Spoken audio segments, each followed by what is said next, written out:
Valley fever, I had no idea what it was. I heard about it, I just figured it was like the flu or something. I had no idea. So my symptoms, I had really bad cramps, and they were right here in my lungs, and I thought it was coming from my intestine or stomach. It was just really awkward. And I had these really bad cramps in my ankles.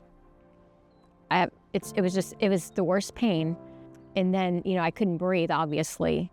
In the morning, I thought something's just not right, so I went to the doctors.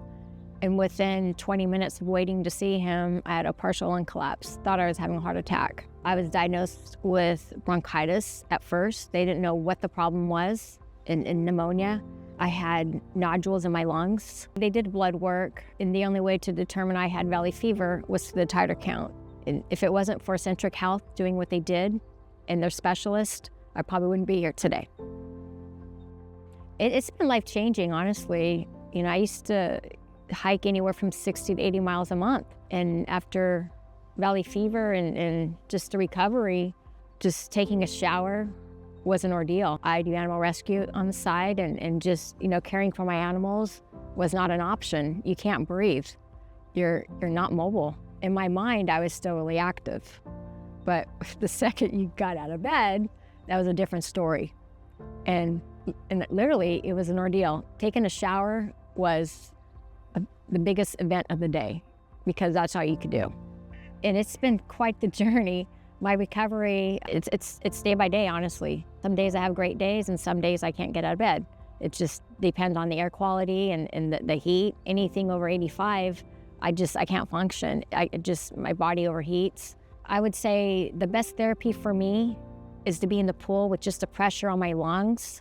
It helped my lungs gain muscle back, and just being active in the water with being weightless.